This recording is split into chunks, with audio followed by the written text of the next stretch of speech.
Salut, moi c'est Audrey, alias la cheftaine. Comme beaucoup, j'ai longtemps cru que ma valeur dépendait des autres. Mes parents, mes profs, mon conjoint, mon boss et même ma gynécologue. Entre syndrome de l'imposteur et doute permanent, je me sentais prisonnière de mes étiquettes.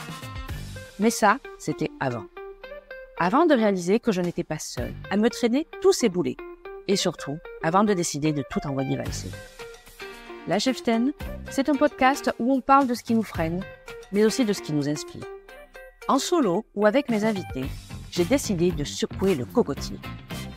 Alors, si toi aussi tu cherches à te reconnecter à ta propre valeur et que tu veux un boost d'énergie positive, c'est parti. Bienvenue dans la cheftaine, le podcast sérieusement décalé. Place à l'épisode du jour. Bonne écoute! Salut et bienvenue dans ce nouvel épisode de la cheftaine, le podcast. Vous êtes de plus en plus nombreux à m'écouter chaque quinzaine et je te remercie d'installer ce rendez-vous dans ta routine. Même d'en parler autour de toi, c'est génial. Mille merci. Ce podcast, je l'ai d'abord pensé comme un moteur, mon moteur, qui ne fait que déboulonner des croyances et idées reçues. Non, la vie n'est pas linéaire. Oui, il faut savoir s'écouter et oser. Aujourd'hui, nous allons parler de reconversion, de transmission et de résilience, avec une invitée au parcours à la fois peu commun, mais qui résonnera pour beaucoup. Nathalie, ancienne directrice d'EHPAD, a passé plus de 20 ans dans le secteur médico-social. Un métier exigeant, mêlant gestion et accompagnement humain, mais qui a aussi un coût. Épuisement professionnel, frustration face au manque de moyens et un impact fort sur sa vie personnelle. Après avoir traversé la crise du Covid, Nathalie décide de tourner une page pour retrouver un équilibre. Aujourd'hui, elle est professeure vacataire dans un lycée et consultante indépendante. Elle forme ainsi les jeunes générations au métier du sanitaire et social, tout en partageant son expérience avec un regard neuf. Dans cet épisode, elle nous raconte son parcours, son épuisement, et comment elle a réussi à se réinventer à presque 50 ans. Alors, que tu sois en quête d'inspiration pour changer de cap, ou simplement curieux d'en savoir plus sur cette transition de vie, reste avec nous, tu ne seras pas déçu. Dans cet épisode, elle nous raconte son parcours, son épuisement, et comment elle a réussi à se réinventer à 50 ans. Alors, que tu sois en quête d'inspiration pour changer de cap, ou simplement curieux d'en savoir plus sur cette transition de vie, reste avec nous, tu ne seras pas déçu.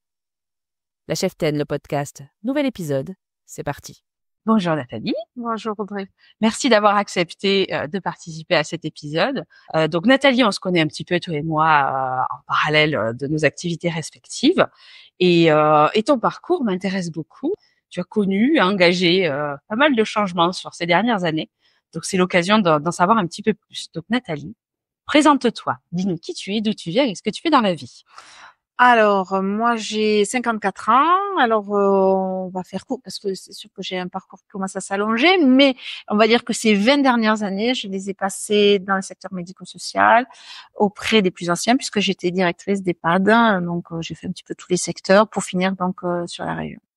Donc sur la région de Perpignan, Ouais. Donc EHPAD, établissement d'hébergement pour personnes âgées Oui. dépendantes. Pour ceux qui connaissent pas l'acronyme, on Oui. appelle. C'est vrai qu'aujourd'hui on dit maison de retraite, mais ça génère plein de choses. Moi-même, je m'occupe d'une résidence senior, mais c'était pas tout à fait le même public auquel tu avais affaire.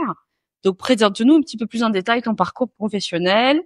C'est quoi, pourquoi, depuis quand? Alors moi, je suis arrivée vraiment par hasard. J'avais un profil finalement, je savais pas, mais qui intéressait les recruteurs du secteur des maisons de retraite, pour des personnes âgées dépendantes. Quelle était ta formation initiale? Alors initialement, j'ai fait de l'ingénierie hôtelier touristique, donc rien à voir. Comme quoi, il faut pas avoir peur il faut s'adapter, voilà. Mais j'avais quand même une fibre sanitaire puisque tout début de mon existence, en tout cas vers 10-11 ans, je voulais être infirmière. Donc j'avais quand même une sensibilité, une fibre quand même sanitaire vers l'humain, qui voilà. Et puis il y a eu à 17 ans, puisque j'étais élève à Montsecours, à l'époque, on faisait 1 heure de notre temps, on offrait, on donnait 1 heure de notre temps sur notre emploi du temps. C'était le vendredi de 11h à midi. On faisait quelque chose de 7 heures et on devait s'investir dans une cause. Donc moi, j'avais été à l'époque à la Miséricorde, donc c'était quand même prédestiné que je me retourne quand même vers les personnes âgées. Et donc, on allait 1 heure par semaine donner 1 heure de son temps auprès des personnes âgées. Voilà. D'accord. Alors, en fait, ça a commencé innocemment là, sans aucune arrière-pensée, parce qu'à 18 ans, on pense pas du tout à aller travailler dans les maisons de retraite. Et puis bon, j'ai fait autre chose, bien sûr, j'ai fait de la logistique, transport, j'ai géré des cafétérias casinos, donc voilà, qui était plus dans mon cursus après universitaire. Et puis une rencontre fait que tout bascule. Opportunité. Une opportunité, mais tu devrais penser à bon, pourquoi pas. Et finalement, je me suis retrouvée en EHPAD comme si j'étais à ma place, en fait. D'accord. Voilà. Et c'est devenu une évidence. Et puis j'ai passé 20 ans. Comme quoi, voilà, il faut savoir. Sur un malentendu, il faut. Voilà, il faut fermer les portes à rien, parce que des fois on ne sait pas. Voilà. Donc tu as démarré ton parcours professionnel dans l'hôtellerie-restauration et tu as dévié sur la partie médico-sociale. Voilà. Alors pourquoi? Parce que toute la partie gestion, parce que oui, c'est quand même de la gestion. C'est là quand même de la gestion hôtelière, parce qu'il y a un accueil hôtelier avec cette rigueur quand même de l'accueil, que ça soit soigné, la gestion des équipes. Et moi, ce que je ne savais pas, c'était tout le côté accompagnement, les pathologies, comment on accompagne une personne. Puis bon, tout le côté quand même technique de la gestion, puisqu'on est quand même sur des tripartites avec des dotations publiques. Donc voilà, ce côté-là quand même qui s'invente pas. Enfin, faut se l'approprier quand même. T'as dû te former, j'imagine. Voilà, alors on est formé sur le tas, bien sûr, au fur et à mesure les choses s'imbriquent, mais voilà, donc ça n'a pas été un handicap pour moi. Oui, voilà. Tu avais déjà la fibre gestionnaire. J'avais la fibre gestionnaire, j'avais quand même une sensibilité sociale et médico-sociale, donc ça a matché vraiment de suite. Et donc j'ai fait du public hospitalier, j'ai commencé par là avec un établissement de 120 résidents, bon, c'est pas rien.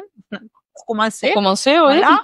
Et puis j'ai été ensuite dans le public territorial. Je travaillais dans le cadre d'un CCAS. On avait 11 établissements, donc là j'avais un EHPAD avec deux services d'unités protégées, donc 80 lits. Et puis après, je suis arrivée dans le privé commercial. J'ai fait vraiment par étapes parce que le but était de descendre d'Orléans pour arriver à Perpignan. D'accord. Voilà. Okay. Donc il y a eu des étapes sur la route. Il y a eu des étapes qui m'ont fait à chaque fois grandir, bien sûr. Ouais. Ça changeait complètement de politique à chaque fois, évidemment, puisqu'on passe du public au privé. Bon, c'est pas le même monde non plus. Et je suis arrivée à Montpellier. De Montpellier, je suis arrivée à... T'es revenue surtout, parce que voilà, si j'ai bien compris, c'est un retour aux sources. C'est un retour aux sources. Et donc finalement, le public, c'est vrai que pour un auditeur qui écoute l'épisode et qui ne sait pas vraiment ce que c'est un établissement d'hébergement pour personnes âgées dépendantes, vraiment, on est sur des seniors, donc très avancés dans l'âge, très avancés en pathologie finalement. Oui. Alors le public, il a évolué aussi, parce qu'en même temps, moi, on n'a pas le même métier, on n'a pas les mêmes compétences aussi qui interviennent dans ces établissements, mais on n'a pas le même public non plus. Puisqu'avant, il y a 20 ans, ils étaient beaucoup plus autonomes. Les gens arrivaient vers 84, 87 ans. Maintenant, on est plus près on dépasse les 90.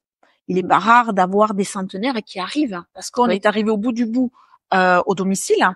Et puis, à la fin, parce qu'il y a des troubles cognitifs, la maison n'est plus adaptée, la personne est seule, elle se retrouve, à rentrer en EHPAD.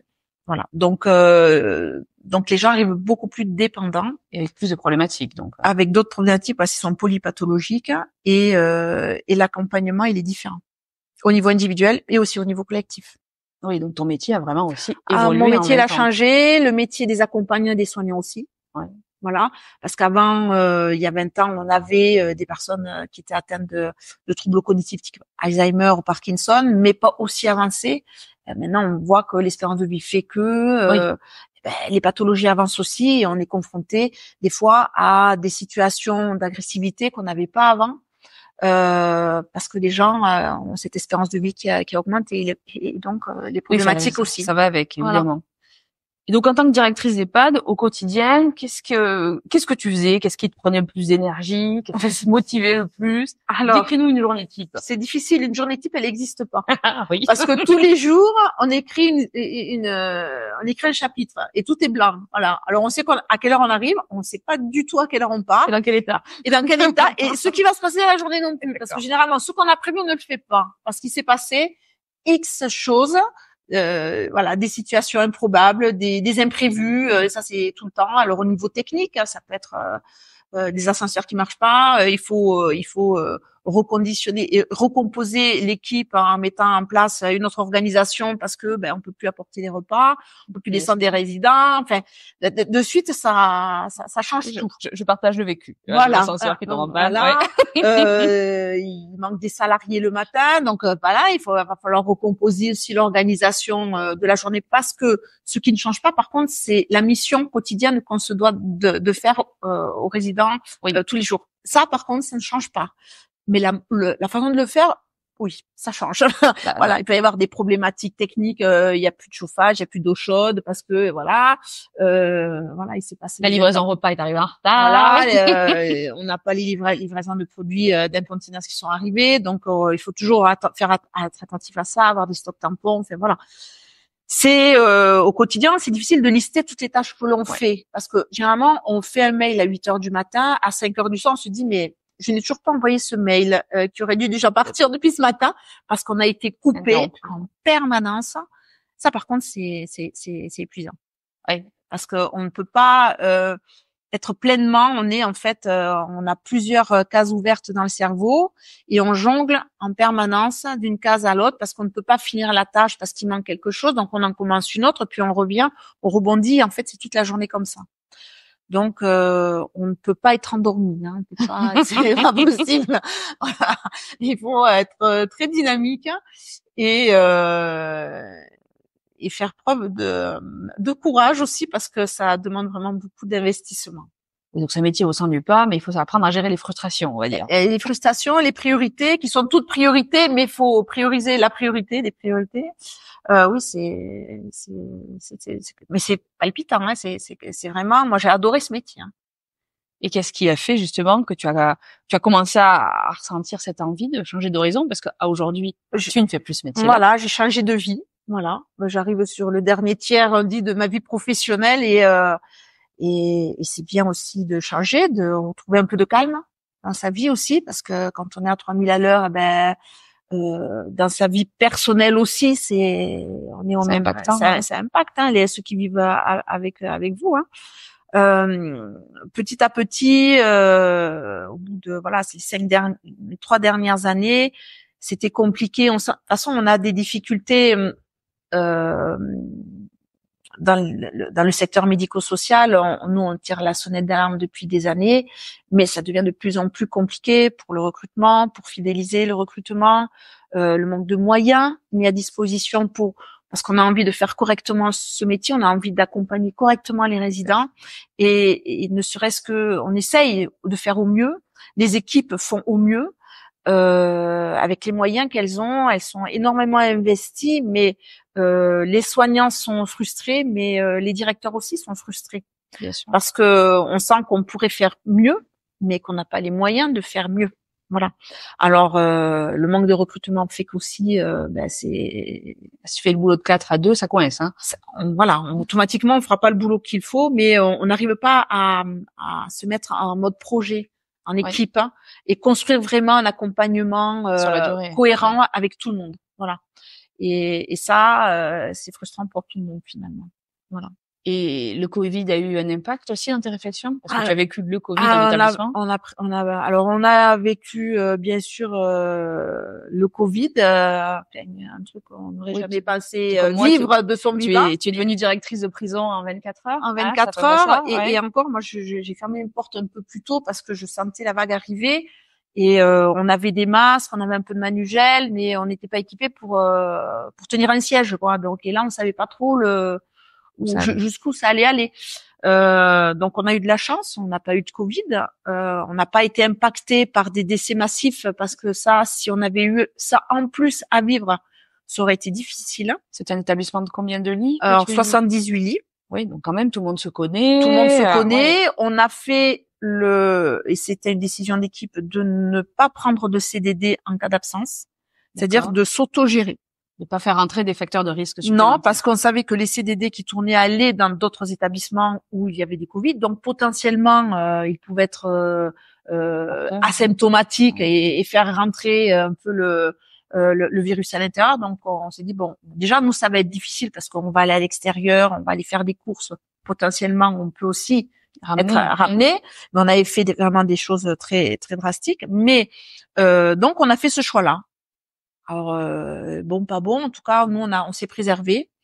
On n'a pas eu de virus, on n'a pas eu d'épidémie, mais ça a été extrêmement épuisant parce que du coup, moi, pour ce qui est de ma mission, elle a été, ça a été très compliqué. Voilà, parce qu'à un moment donné, on est épuisé, on ne fait que ça. Ouais. C'est-à-dire qu'on n'existe plus en tant qu'individu, en tant que maman, en tant que femme, ou voilà, on n'est plus que directrice d'EHPAD. Ça ne s'arrête jamais, la machine ne s'arrête jamais, et jusqu'à ce que ça se termine. Voilà.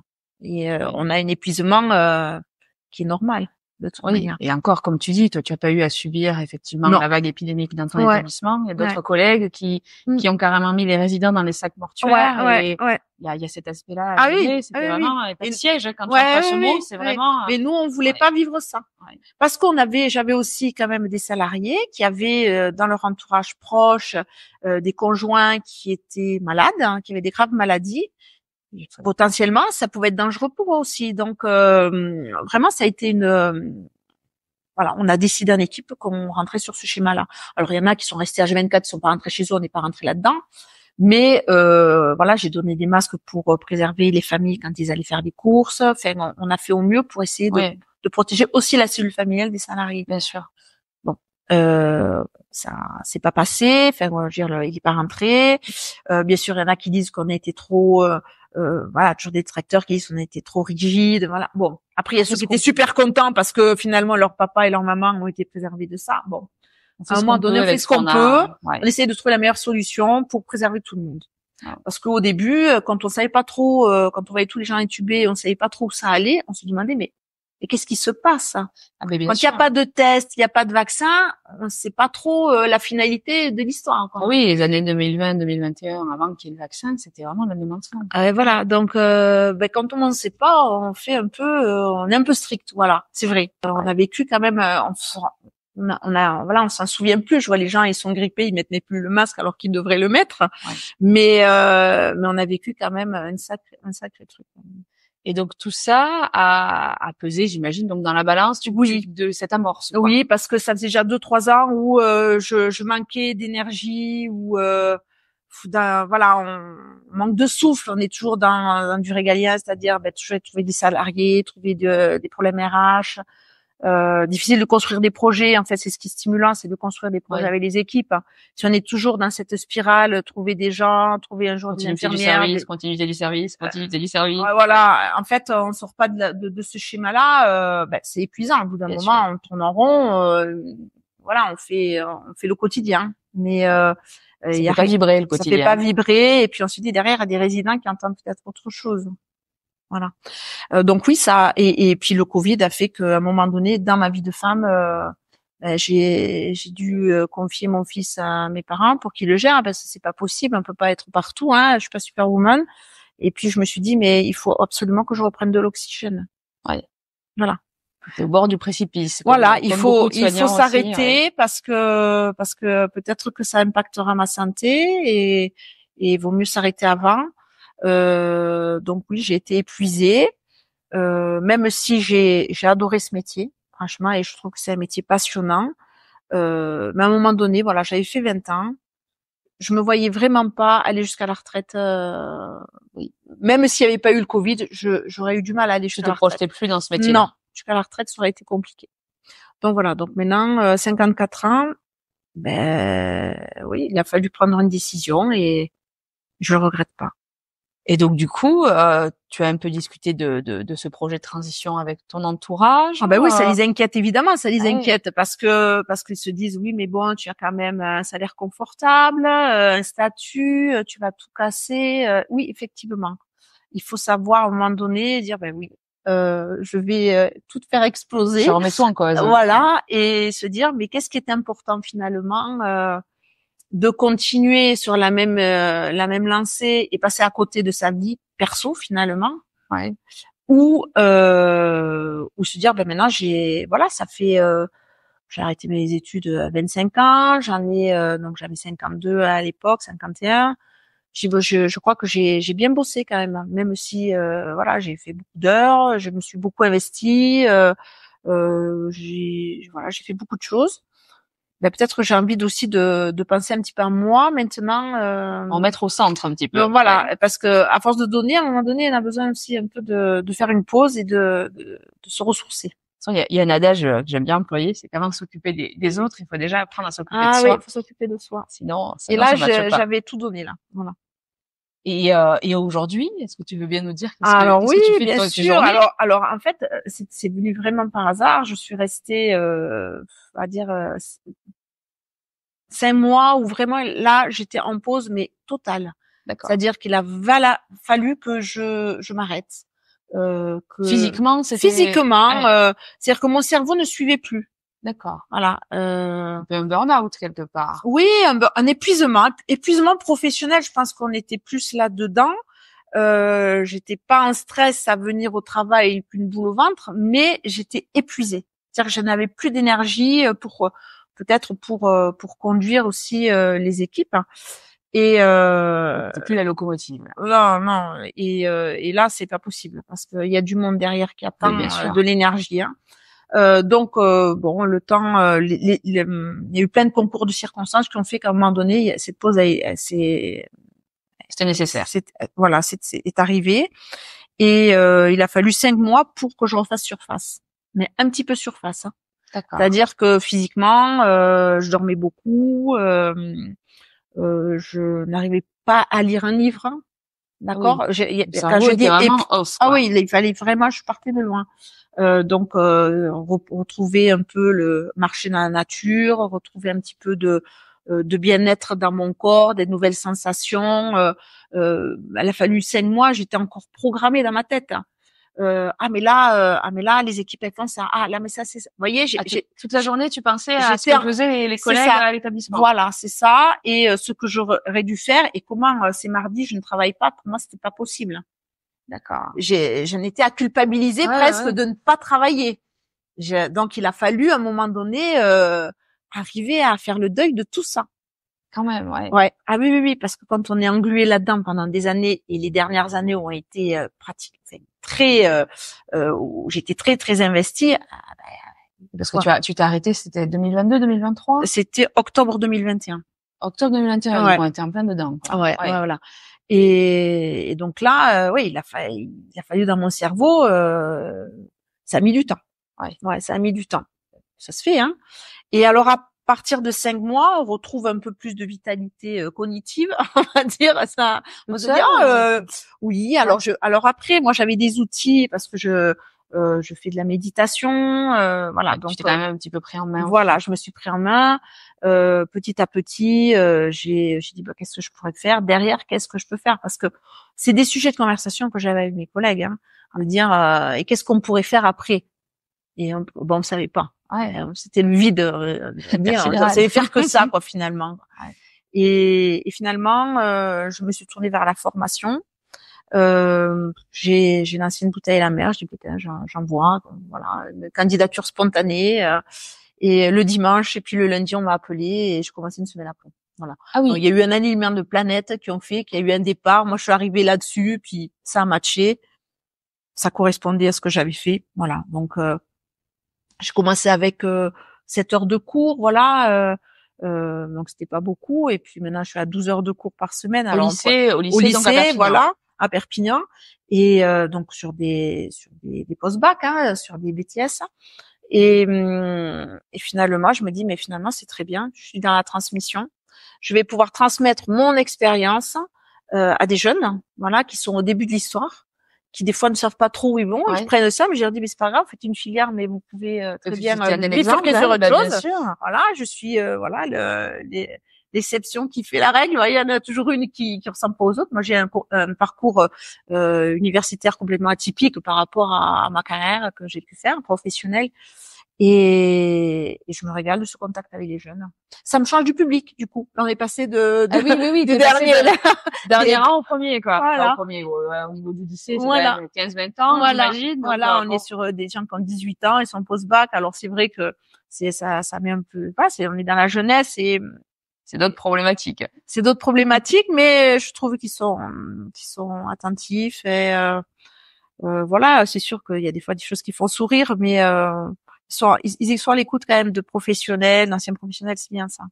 Ça doit changer au niveau du rythme de tes journées. Le rythme de mes journées, c'est-à-dire comme je dis à mon mari souvent, je suis en pré-retraite, mais non, mais je dis ça. Il y a des semaines de 80 heures, tu passes à 2 semaines. Voilà, alors après, c'est vrai qu'il y a 12 heures, mais après, il y a des préparations, temps de préparation, mais c'est sûr que je ne suis pas sur la même charge, de travail que ce que j'avais avant, ce qui me permet d'avoir du temps pour moi et de me ressourcer sur des temps où je fais du sport. J'ai eu enfin le temps de faire du sport et ne pas y aller à 8 heures du soir. De toute façon, j'étais épuisée, je n'y allais pas.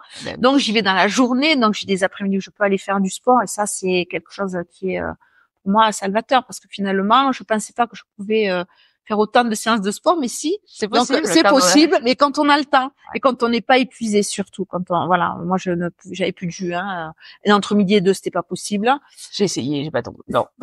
On n'y arrive pas, c'est pas possible. Il y a une charge qui est trop importante. Et le soir à 20h, on a envie de rentrer chez soi, de voir ses enfants, voir son mari. On n'a pas envie d'aller dans une salle de sport parce que derrière, il faut faire tourner la logistique d'une maison. Et le week-end, on n'a pas envie non plus. Enfin, moi, j'avais plus envie de m'occuper de mes enfants, de faire des trucs avec mon fils, mais pas d'aller faire du sport, d'être perso, quoi. Oui, bien sûr. Donc voilà, j'ai du temps pour moi, donc je fais du sport, je fais des activités manuelles. Alors ça aussi, c'est super. Voilà. Je prends du temps pour moi, ça me ressource, ça me fait du bien. Je suis dans l'échange avec d'autres personnes et je m'aperçois qu'il y a une vie à côté, une vie parallèle que je n'avais pas encore connue et qui me fait du bien. Voilà. Et du coup, t'as tout coupé avec le secteur médico-social? Non, t'as gardé quelque chose? En fait, tu donnes, oui, l'enseignement déjà, t'enseignes dans ces matières-là. Voilà, j'enseigne en BTS, SP3S, sanitaire et social, donc automatiquement, je suis toujours, j'ai toujours des connaissances avec le réseau que j'avais avant, donc ça me permet de voir que les choses évoluent toujours pareil, quoi. Donc ça change pas. On est toujours dans les mêmes problématiques, les difficultés budgétaires, les difficultés RH, mais ça me permet moi ça me fait plaisir en tout cas de voir mes anciennes collègues de réseau, parce qu'on il y a quelque chose qui nous rallie entre nous, c'est qu'on a l'envie, qu'on avait ce besoin de faire du bien à la personne qu'on accueille, et on est tous animés par cette même objectif. Alors on le fait de manière différente parce qu'on est dans des structures différentes, mais quand on est sur ce public-là, c'est viscéral, quoi. Ouais. Voilà. Ça nous prend au trip. Voilà. D'accord. Maintenant que tu as fait ce changement, quels enseignements tires-tu de tout ça, justement? Tu regrettes pas, j'imagine, d'avoir amorcé ce changement? Non, je ne regrette pas, parce que ça m'a certainement, moi, c'était salvateur. À un moment donné, j'ai pu retrouver un équilibre familial que j'avais perdu avec le Covid, parce que le Covid a été quand même, très impactant dans ma vie personnelle. Donc j'ai retrouvé un équilibre. Et vous savez, la vie, tu sais, c'est comme une chaise avec 4 pieds. Enfin, je veux dire, il y a un pied pour le boulot, un pied pour sa vie perso, sa vie familiale et sa vie de femme. Et quand il y en a un qui manque, forcément, la chaise ne tient plus. La chaise ne tient plus. Et moi, j'en étais arrivée là. Donc là, j'ai retrouvé une stabilité personnelle avec 4 ancrages qui sont importants. J'ai une vie personnelle avec mon petit jardin à moi où j'ai mes activités qui n'impactent pas ma vie personnelle puisque j'ai ces créneaux dans la journée.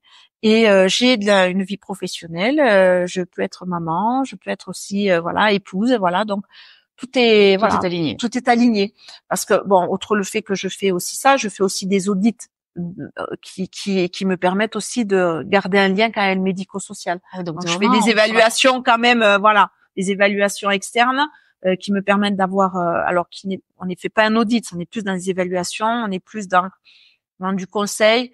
J'accompagne les anciens collègues du secteur. C'est ça. Et ça, c'est pour moi, j'ai plus de plaisir du coup à faire ça. Voilà. Oui, d'arriver, d'analyser une situation, de donner des recommandations. Voilà. Ouais, parce que quand on est dans le nez dans le guidon, des fois, on a du mal à s'en extraire et à reprendre un peu d'objectivité. Complètement. Voilà. Quand tu repenses à toutes ces années dans le médico-social, qu'est-ce que tu en retiens? Est-ce qu'il y a quelque chose qui t'a marqué en bien ou en mal sur ces 20 ans de carrière? Est-ce que tu as une ou deux anecdotes vraiment très, très marquantes? J'ai eu de belles rencontres avec du personnel. J'ai eu des belles rencontres avec des résidents, des choses extraordinaires. J'ai vécu, je vais avoir les larmes aux yeux quand je vais t'en parler, mais j'ai fait des accompagnements pour des personnes qui sont parties, qui ont quitté ce monde, vraiment qui ont été fabuleuses dans des structures. On a accompagné un monsieur, je me souviens, qui était centenaire, qui a eu une vie mais extrêmement riche. Qui était engagé, qui était militaire, qui a fait la libération de Strasbourg, qui a défilé avec le général Leclerc. Enfin, je veux dire, vraiment, qui a eu une histoire très très riche et qu'on a accompagné. Je veux dire, à 93 ans, il a commencé à apprendre le chinois, donc c'était quelqu'un qui cognitivement était toujours avide d'apprendre. Ah oui. Et on l'a accompagné tranquillement. Moi j'étais là, il y avait une infirmière, une aide-soignante, on l'a accompagné. Il aimait la musique, on lui a mis la musique, on lui a fait vraiment des massages de mains, des massages de pied. On l'a accompagné en douceur et ce monsieur est parti, a quitté ce monde avec la musique qu'il aimait, tout en douceur. Et on a été là parce que souvent, malheureusement, on s'aperçoit d'un décès, on n'est pas toujours là. Et là, on a senti que ça arrivait, on s'est mobilisé et on y est resté le temps. On a appelé sa famille, qui m'a donné ses mémoires, parce qu'elle était tellement contente de l'accompagnement qui avait été fait jusqu'au bout. Donc c'est quelque chose qui m'a profondément touchée et marquée. Le fait d'accompagner quelqu'un dans ces derniers instants, parce qu'on s'est dit, c'est vrai que on a eu ce passage à un moment donné, où cette béatitude, ou ce sourire qui fait que la personne s'en va, et on a pu le voir. Ouais. Donc on s'est dit, ben là, on a fait le job, quoi. Ouais, voilà. La famille était pas là et il n'était pas tout seul. Il était avec des gens bienveillants. C'est ça. Et là, ça a été une belle histoire. Il y a eu des belles rencontres aussi. On a eu une dame qui a eu la Légion d'honneur. Elle a eu un parcours professionnel atypique, une vie personnelle qu'on pensait même pas. Je pensais que c'était pas possible à cette époque-là, mais voilà. Elle a fait du renseignement dans sa vie. Elle a fini au Sénat comme secrétaire au Sénat, mais elle a fait du renseignement pendant la guerre. Elle a été en Indochine avec la sœur de Gaulle. Enfin, elle a eu des parcours complètement fous. Et ça, c'est des belles rencontres parce que c'est pareil. Eux, ils étaient dans la transmission de l'histoire finalement, d'un passé que très peu de gens maintenant vont. Oui, tu les as dans les livres, mais tu les as dans les livres parce que là, elles commencent à disparaître. Bien sûr, il faut les compter. Et d'avoir eu cette transmission par certains d'entre eux, je trouve que c'est quelque chose qui pour moi est fort. Et j'en parle à mon fils parce que du coup, je me dois de transmettre à mon fils. Voilà, moi j'ai connu telle personne, les mémoires de ce monsieur qui sont documentées, c'est des photos personnelles de la guerre qu'il n'y a pas dans les livres. Ouais. Voilà, il y a un vécu, comment ils ont défilé à Strasbourg. Il y a plein d'anecdotes, c'est pas marqué dans les livres. Et ça, voilà, mon fils aime bien l'histoire, mais ça permet de continuer de transmettre, continuer de transmettre cette histoire. Voilà, il y a eu de belles histoires et puis il y a eu des moments plus difficiles, bien sûr. Et il y a eu des départs qui ont été plus difficiles. Des gens qu'on s'est attachés et que tout d'un coup ils vous quittent, ils vous disent bon à tout à l'heure et puis ils reviennent plus. Je me suis dit mais c'est pas possible quoi. Pourquoi tout allait bien et puis voilà. Mais globalement, même si ça m'a impacté physiquement, psychologiquement, parce que je suis arrivée au bout. Je ne regrette pas ces 20 ans. Ça a été 20 ans qui ont été extraordinaires et très très riches. Bon, ça vraiment c'est l'humain qui t'a dit. Oui. D'ailleurs, je fais un métier où je suis encore avec de l'humain. Je suis pas toute seule à faire du télétravail. Exactement. C'est pas possible. T'es confrontée à des vraies personnes toute la journée. Ouais. Si quelqu'un écoute cet épisode et hésite à se reconvertir ou à changer de cap pour différentes raisons, l'épuisement dont tu as parlé, qu'est-ce que tu pourrais dire pour encourager au changement ou encourager aux réflexions peut-être? Oui, en tout cas, ça peut faire peur, ça je peux l'entendre, c'est plein d'interrogations aussi. Mais à un moment donné, si dans sa tête, on commence à se poser la question, là je suis fatiguée, j'en ai marre, c'est que la fin n'est pas loin. C'est qu'à un moment donné, c'est un prémisse. C'est qu'à un moment donné, ça va arriver. Alors, il faut se le préparer. Moi, j'ai eu la possibilité parce que j'étais mariée, donc je pouvais financièrement s'organiser différemment. Et pour les gens qui peuvent être seuls et se disent bon mais là il y a que moi et j'ai une charge, il y a des charges et les factures sont là, les factures sont là et voilà, et il faut pallier à ces charges.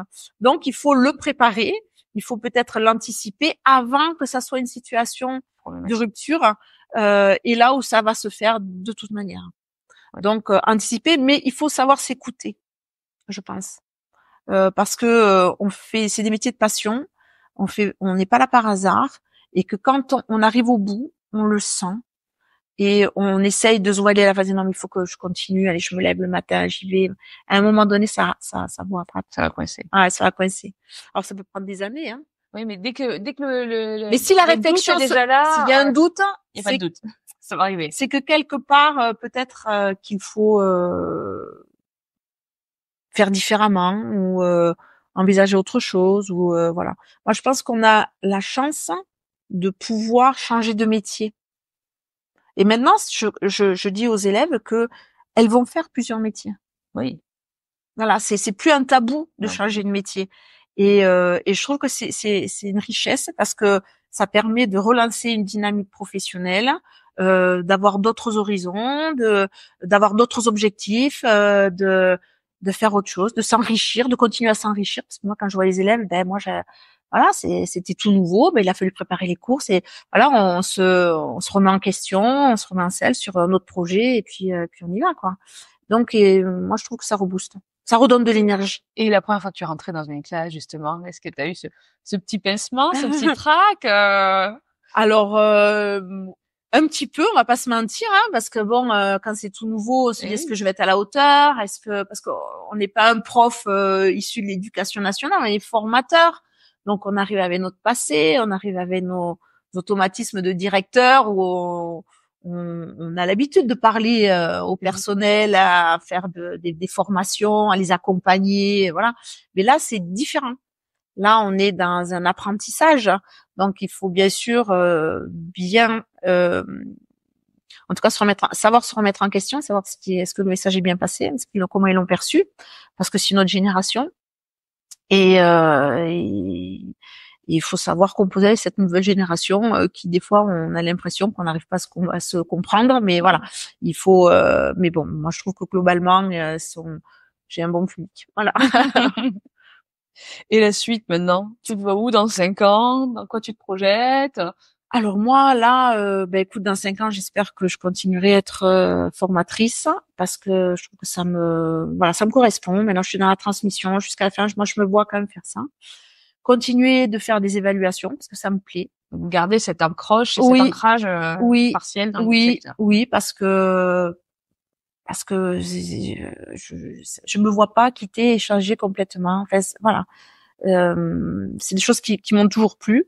Donc, ça me permet de faire ça, dose homéopathique. Mais si je peux, par mon expérience, apporter des solutions, tant mieux. Voilà, tout le monde est gagnant finalement. Voilà. Donc c'est parti pour durer. J'espère, bien sûr, continuer. En tout cas, cet équilibre, j'ai envie de qu'il reste jusqu'au bout, jusqu'à ce que je fasse valoir mes droits à la retraite. Voilà. Donc on est arrivé à l'issue des questions que je t'avais envoyées, parce que je prépare les choses en amont pour pas que les invités soient trop stressés. Oui. Mais je prévois quand même quelques petites questions que je ne peux pas envoyer pour avoir des réponses un peu sur le vif. Il n'y a pas de questions pièges, sois tranquille. Quelle est ton héroïne dans l'histoire et pourquoi? Et dans l'histoire avec un grand H. Alors moi je dirais par sa force, sa persévérance, son courage, je dirais Simone Veil. D'accord. Ouais.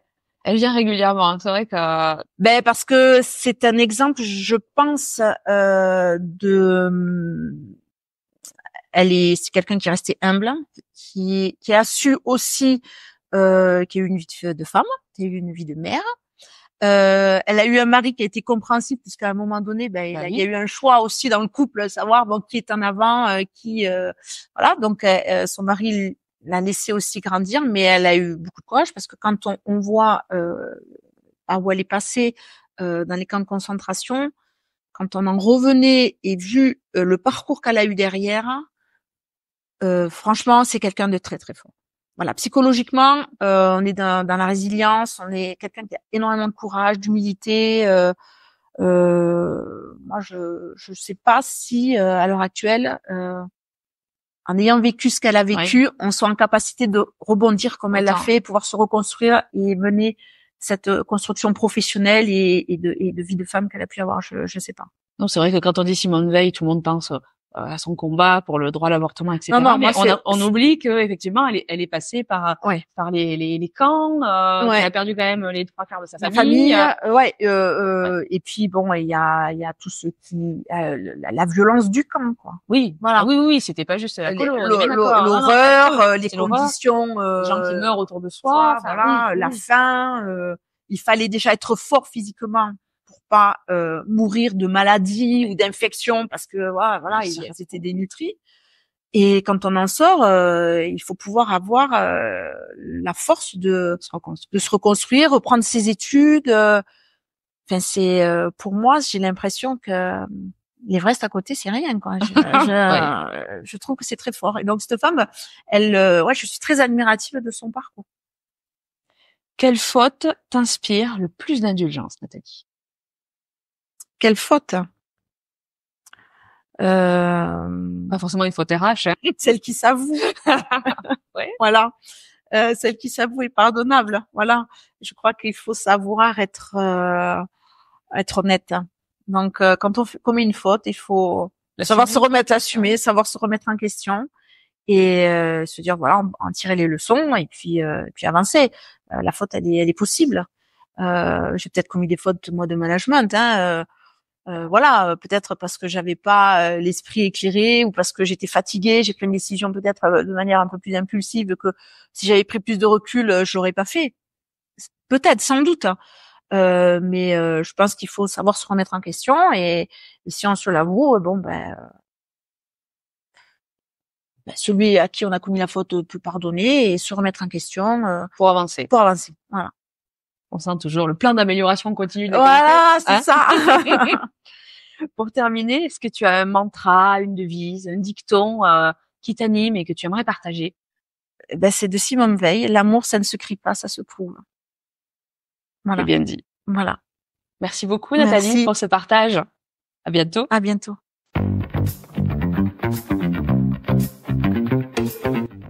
Merci d'avoir écouté cet épisode jusqu'au bout. J'espère que tu repars avec de l'inspiration et de nouvelles perspectives pour avancer avec confiance.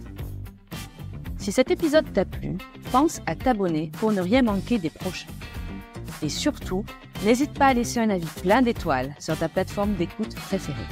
C'est le meilleur moyen de soutenir le podcast et de faire grandir notre belle communauté. On se retrouve très vite pour un nouvel épisode, toujours aussi décalé et inspirant. À bientôt dans la Cheftaine.